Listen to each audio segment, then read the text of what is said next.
The story of high heels begins in a surprising place. It does not start in the glamorous fashion houses of Paris or Milan. Instead, we must travel back to 10th century Persia. Here, the high heel was not an accessory of style. It was a practical tool for a specific group of men. These men were the formidable Persian cavalry. Their lives often depended on their skill on horseback. The heel was an essential part of their riding equipment. The primary function of these early heels was to enhance a rider's stability. Persian horsemen were renowned for their equestrian skills. They needed to maintain control and balance while riding, especially during combat. The heel on their boots helped secure their feet in the stirrups. This prevented the foot from sliding too far forward. Such security was crucial. It allowed the cavalrymen to stand up in their stirrups with greater confidence. This posture was vital for accurately shooting their bows and arrows. The heel, therefore, directly contributed to their effectiveness as warriors. This practical footwear for Persian warriors laid an unexpected foundation for the high heel's journey from functional gear to a global fashion icon. The high heel made its way from the Near East to Europe centuries after its Persian origin. This transition occurred primarily between the 15th and 17th centuries. European contact with Persian culture played a significant role. Diplomatic missions showcased Persian customs and attire. These interactions introduced new ideas and styles to the European elite. The heels worn by Persian dignitaries likely caught the attention of their Western counterparts. European aristocrats were intrigued by these elevated shoes. Their adoption of heels was initially tied to the masculine and equestrian image associated with Persian culture. Horsemanship was also highly valued among European nobles.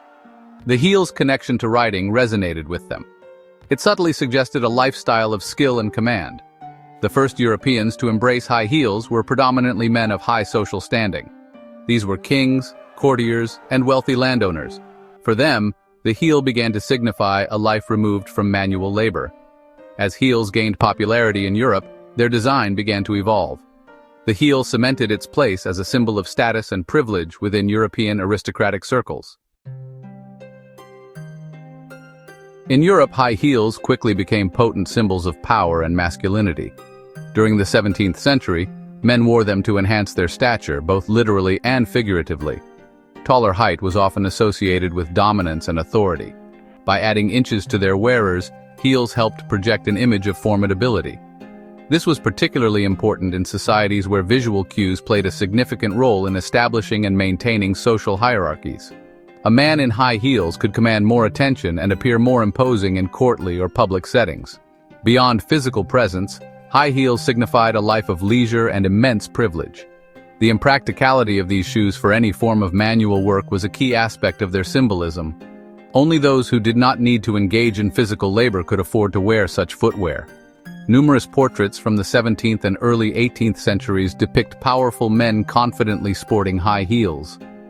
Kings, princes, and influential courtiers were frequently painted wearing these fashionable shoes. The visual language of authority was clear. The elevated man was the man in charge. The transition of high heels into women's fashion began subtly in the 17th century.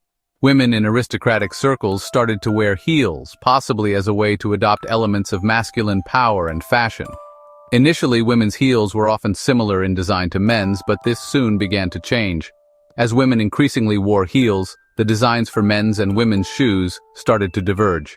Women's heels often became more slender, curved, and decorative. They were crafted to emphasize the delicacy and grace of the female foot.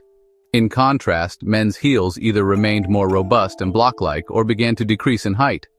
By the mid-18th century, men in Europe began to abandon high heels. This shift coincided with the intellectual and cultural changes brought about by the Enlightenment. Men's fashion moved towards more sober, utilitarian forms. The consequence of men abandoning high heels was their increasing and eventually exclusive association with women's fashion. By the end of the 18th century, the high heel was firmly on its way to becoming a predominantly female accessory. King Louis XIV of France, who reigned from 1643 to 1715, played a pivotal role in the story of high heels. Known as the Sun King, he was quite the master of using fashion for political purposes. Louis XIII was not a tall man, standing at around 5 feet 4 inches. So he enthusiastically embraced high heels to increase his stature and project an image of grandeur and authority.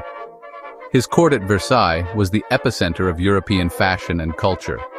Therefore, his personal style choices had a profound influence not only in France but across the continent. One of Louis XIV's most famous fashion statements involved the color of his heels. He decreed that only members of his royal court were permitted to wear heels that were dyed red. Red dyes, particularly the vibrant crimson shade used, were extremely expensive and difficult to produce at the time.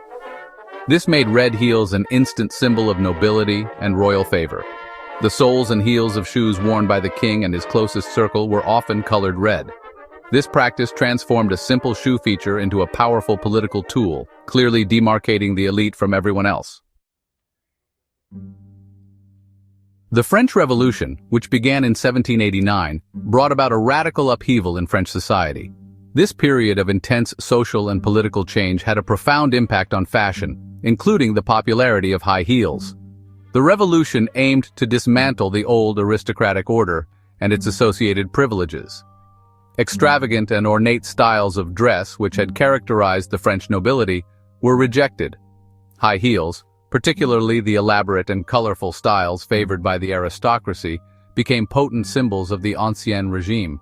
Consequently, both men and women largely abandoned high heels.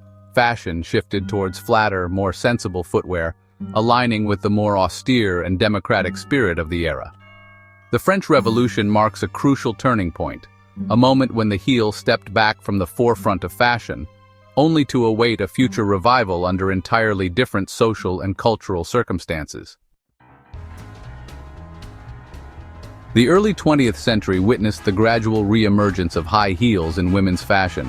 This revival was significantly fueled by new visual media, particularly photography and the burgeoning film industry. Pin-up illustrations and photographs, popular from the 1920s onwards, frequently depicted women in high heels. Early cinema stars also began to don heels, both on and off screen, slowly reintroducing them to the public eye as symbols of glamour and emerging modernity. The true catalyst for the widespread resurgence of high heels was the golden age of Hollywood.